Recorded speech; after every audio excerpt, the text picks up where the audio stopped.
China का राज। मेरे दोस्तों, चाइना के बहुत सारे राज हैं। एक चीज़ तो ये होती है कि आप फिजिकली चाइना में जाकर चाइना की हकीकत को जानें। और दूसरा ये होता है कि जो Chinese people out of country जाकर जो बिज़नेस करती है ना, तो उनकी भी एक अलग ही कहानी है। तो मैं आज आपको बताऊंगा कि उनकी क्या कहानी है, वो किस लेवल पर बिज़नेस करते हैं और चाइनीज़ गवर्नमेंट से उनको क्या मदद मिलती है। बने रहिए मेरे साथ। हेलो दोस्तों, my name is Faizan. I am from India, Gujarat. अभी मैं हूँ Queenstown, Eastern Cape, South Africa में। तो जैसा कि मैंने शुरू में कहा कि भाई जो Chinese people out of country जाकर किस तरीके से बिज़नेस करते हैं, मैं आपको बताता हूँ। इस टाउन के अंदर बहुत सारे चाइनीज़ पीपल रहते हैं।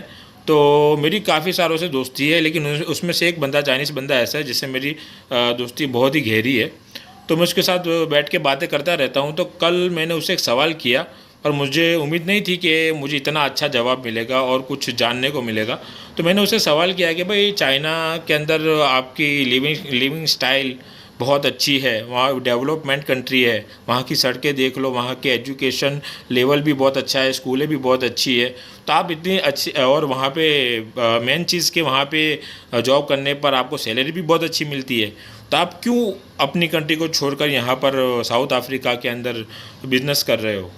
तो उस बंदे ने मुझे कहा कि मैं जब चाइना में था तो मेरे पास कोई काम नहीं था, और वह क्योंकि वहाँ पर जो काम मिलता है वो स्किल के ऊपर काम मिलता है, और मेरे पास इतनी कुछ ज़्यादा स्किल नहीं थी। हाँ, मैं सेल्समैन था, मैं चीज़ों को बेचना जानता था, लेकिन कुछ मुझे अच्छी जॉब नहीं मिल रही थी, मैं बेकार था वहाँ पे।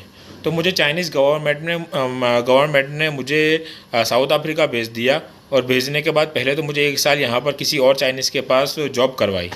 अब 1 साल के बाद जब मुझे थोड़ा एक्सपीरियंस हो गया, तो चाइनीज़ गवर्नमेंट ने मुझे बिज़नेस करने के लिए पैसा दिया और चाइना से प्रोडक्ट भी भेजी जो मैं दुकान में बेच सकूं। और आज मुझे 5 साल मुकम्मल हो गए और मैं अच्छे लेवल पर बिज़नेस करता हूं। और आज चाइना में जो लोग जॉब करके जितना कमाते हैं ना, उससे 3 गुना मैं यहाँ पे कमा रहा हूँ। तो मेरे दोस्तों, उसने जब मुझे ये कहा तो मैंने उससे ये कहा कि चलो तो इस चाइना ने तो तेरा फ़ायदा कर दिया, लेकिन उसमें चाइना का क्या फ़ायदा है, चाइनीज़ गवर्नमेंट का क्या फ़ायदा है इसमें? इसमें तो सिर्फ तेरी मदद हुई ना। तो उसने फिर मुझे कहा कि चाइनीज़ गवर्नमेंट का फ़ायदा ये है कि जब चाइना से प्रोडक्ट आएगी तो जिन कंपनियों से आएगी उस कंपनियों में चाइनीज़ गवर्नमेंट के शेयर होते हैं और कुछ हिस्सा चाइनीज़ गवर्नमेंट को मिलता है। और दूसरी उसने मुझे बात ये बताई कि ये तो होलसेलिंग हो गई, होलसेल करके उन्होंने पैसा कमाया चाइनीज़ गवर्नमेंट ने। अब दूसरा प्रॉफिट कमाती है वो जो मैं बिज़नेस कर रहा हूँ, जो मैंने शॉप खोली हुई है, उस शॉप के अंदर 40% शेयर चाइनीज़ गवर्नमेंट के हैं। यानी अगर मैं 1 लाख रुपया कमाता हूँ तो उसमें 40,000 चाइनीज़ गवर्नमेंट का है, क्योंकि चाइनीज़ गवर्नमेंट ने मुझे इन्वेस्टमेंट दिया है। तो 40% शेयर चाइनीज़ गवर्नमेंट के हैं। तो चाइनीज़ गवर्नमेंट होलसेल करके भी पैसा कमा रही है और यहाँ पे रिटेल का बिज़नेस करके भी 40% का प्रॉफिट कमा रही है। अब आप सोचो मेरे दोस्तों के साउथ अफ्रीका के अंदर ये तो एक टाउन है, ऐसे बहुत सारे टाउन है और हर टाउन के अंदर चाइनीज़ दुकानें हैं। तो आप सोचो कितने बड़े लेवल पर चाइनीज़ गवर्नमेंट पैसा कमा रही है। अब उस अफ्रीकन कॉन्टिनेंट में बहुत सारी कंट्रियाँ है, मलावी, जाम्बिया, मोज़म्बिक, बहुत सारी, इथोपिया, बहुत सारी कंट्रियाँ है। हर कंट्री में इन लोगों की शॉपें है। तो आप सोचो कि चाइनीज़ गवर्नमेंट किस लेवल पर पैसा कमा रही है। तो अगर इंडियन गवर्नमेंट भी इस लेवल पर अगर काम करेगी तो बहुत लोगों का फ़ायदा हो सकता है, इंडियंस और इंडियन गवर्नमेंट दोनों का फ़ायदा हो सकता है।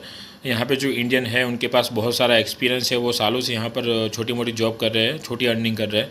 अगर इंडियन गवर्नमेंट सपोर्ट करेगी तो वो एक लेवल पर बिज़नेस करेंगे। और वो सेट होने के बाद जो इंडिया में जो जिन लोगों के पास ज़्यादा काम नहीं है लेकिन अच्छे सेल्समैन हैं, तो वो यहाँ पर आकर ट्रेनिंग लेकर वो भी खुद का बिज़नेस शुरू कर सकते हैं और इंडियन गवर्नमेंट को भी बहुत बड़ा मुनाफा हो सकता है। तो आप मुझे कमेंट में बताएं कि क्या इंडियन गवर्नमेंट को इस तरीके के स्टेप्स लेने चाहिए या नहीं लेने चाहिए।